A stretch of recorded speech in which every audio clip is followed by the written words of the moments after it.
नमस्कार दोस्तों, मेरा नाम परवेश। आप देख रहे हैं जन क्रांति लाइव। और आज DYFI का जो तहसील सम्मेलन हुआ है, जिसमें जो जनप्रतिनिधि चुने गए हैं, हम जानना चाहेंगे कि उनसे कौन जनप्रतिनिधि चुने गए और उनका आगे क्या मकसद है। तहसील सम्मेलन हुआ है, उसमें कौन जनप्रतिनिधि चुने गए हैं और क्या मुद्दे रखे हैं उसमें उस मीटिंग में आपने। आज तहसील का सम्मेलन हुआ है नौजवान सभा का। उसमें साथी तेजवीर सिंह है, उनको सर्वसम्मति से प्रधान चुना गया है, और साथी दिनेश हैं, इनको सर्वसम्मति से तहसील के सेक्रेटरी चुना गया है, और भरत कुमार को वाइस प्रेसिडेंट, और अरुण साथी हैं, उनको सह सचिव तहसील का चुना गया है।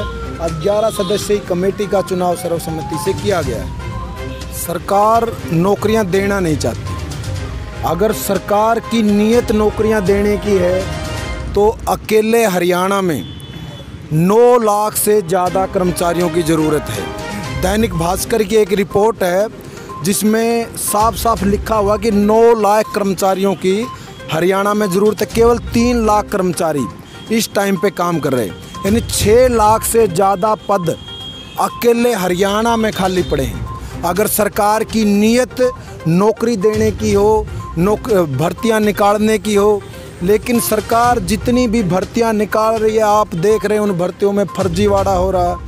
28 भर्तियां एक के बाद एक, 28 भर्तियों में पेपर लीक होते हैं।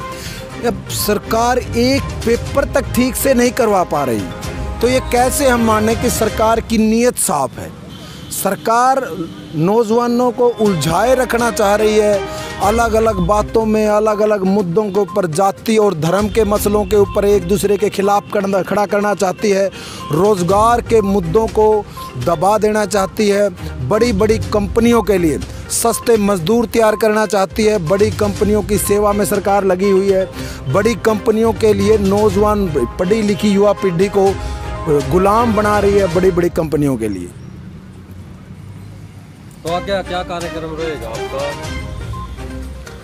अभी हमने 15 तारीख को पूरे देश में भारत की जनवादी नौजवान सभा ने DC के कार्यालय के माध्यम से, SDM के माध्यम से हमने ज्ञापन सौंपे हैं कि देश के अंदर 60 लाख से ज़्यादा पद खाली पड़े हैं। उन पदों में पर भर्तियां हो, शीघ्रता से भर्तियां हो, और तमाम जो रोज़गार से जुड़े मुद्दे हैं उनको शामिल करते हुए आने वाले टाइम पे हमने फैसला लिया है। हरियाणा की नज़र से आने वाली 10 मार्च को सभी ज़िलों के ऊपर अपने डॉक्यूमेंट्स की प्रतियां जलाएंगे नौजवान। अपने डॉक्यूमेंट्स जो इतनी मेहनत से उन्होंने प्राप्त किए हैं, जब उन डॉक्यूमेंट्स का कोई महत्व ही नहीं है, कोई अर्थ ही नहीं है, उसको सिंबॉलिक रूप से उसकी प्रतियां जो है वो पूरे राज्य में जलाई जाएंगी। और 26 तारीख को जो राज्य का सम्मेलन होने जा रहा, उस मौके के ऊपर एक बड़ी रैली नौजवानों की आयोजित की जाएगी फतेहाबाद में, रोज़गार के मसले को लेके, रोज़गार बचाओ के नारे के साथ। रोज़गार बचाओ का नारा उस रैली में इसलिए दिया जा रहा नौजवानों की कि रोज़गार मांगने का सवाल ही नहीं बचा, रोज़गार जो पहले से थे उनको बर्बाद करने के ऊपर सरकार तुली हुई है। इसलिए रोज़गार बचाओ के सवाल पे ये रैली 26 मार्च को फतेहाबाद में की जा रही है, और वहाँ पे एक बड़े आंदोलन का भविष्य में आह्वान किया जाएगा।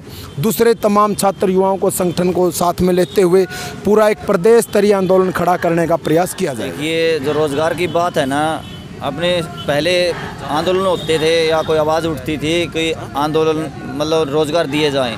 इस सरकार में तो सबने देखा है उन रोज़गार बचाओ ये नारा लगाना पड़ रहा है।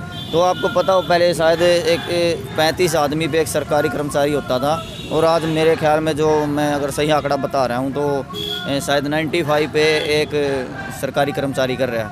और इससे ही साबित होता है कि सरकार ने नौकरियाँ ख़त्म की हैं। और ये जो सर ने बताया, लोकतंत्र को ख़त्म करने का यानी निजीकरण इसलिए किया जा रहा है। लोकतंत्र और संविधान और आरक्षण उससे ख़त्म होगा, क्योंकि अगर निजीकरण हो जाएगा तो निजीकरण का फ़ायदा होता है सरकारी महकमे में। तो सीधा साधा लोकतंत्र को और एक तानाशाही रवैये को सरकार आगे बढ़ा रही है और एक तानाशाही हुकूमत यानी राजतंत्र स्थापित करना चाहती है। ये सीधा जनता को समझ जाना चाहिए। एनटीपीसी का जो एग्ज़ाम क्लियर करना पहले भर्तियों से पहले करना जरूर अनिवार्य किया गया है, उस पर आपका क्या कहना? देखिए, जो आप जो एनटीपीसी का टेस्ट की बात की ना, टेस्ट इतने कर दिए हैं सरकार ने, पहले भी ज़्यादा थे। जो नाजायज टेस्ट थोपे जा रहे हैं बच्चों पे, बच्चे शिक्षा ग्रहण कर लेते हैं। अगर टेस्ट ही लेना है उनका तो इंटरव्यू के दौरान या जो नौकरी में भर्तियां निकालने के बाद, फॉर्म निकालने के बाद, वही बहुत है। ये जानबूझ के बहाने लेके एक मतलब नौकरी नहीं देना चाहती और फार्म निकल जाते हैं। और आपने देखा होगा वो लीक हो जाता है, फिर बच्चों को फार्म भर के बहुत सारी फीस भरनी पड़ती है। तो यही चला हुआ है ज़्यादातर इस सरकार में, तो मैंने यही देखा है। मतलब आपने जो पद दिया है उसके आधार पर क्या कार्य करना चाहिए? कार्य करने तो बहुत से हैं, सरकार काम में ऐसे कर रही है। नौजवान ने तो ऐसे कार्यक्रम करने चाहिए ना, जिस तरह महिला बेचारी काम करती हैं, जिस तरह से रात को भी इनके पास फ़ोन आ जाता है, आशा वर्कर हैं, बहुत इनको सहन करने पड़ते हैं। रात को जाती हैं मेडिकल में, फिर वापस आती हैं। इनके साथ ऐसा कर रही है सरकार। सरकार ये भी नहीं सोच रही कि ये महिला, इनके साथ तो ऐसा व्यवहार तो मत करो। ऐसे ऐसे कार्यक्रम है जो इनका खोआ मिला के इनका पूरा साथ देगी DYFI, पूरा ज़ोर से ज़ोर लगा के, जिस तरह किसानों के साथ किया, इसी तरह इनको कुचलना चाह रहे हैं। ये सोच रहे थे कि किसान कुचले जाएंगे, मतलब यही बात करके ना वो किसान डटे रहे, सरकार का मुकाबला करते रहे, हार माननी पड़ी सरकार को। इसी तरह जो आशा वर्कर हैं, वही आंदोलन यही है। आंदोलन को कुचलने का काम ये सरकार बहुत ही घिनौना कर रही है। आज हमने जाना है कि जो DYFI के जो सदस्यों ने अपनी बात रखी। कैमरामैन पवन, रिपोर्टर परवेश, जन क्रांति लाइव।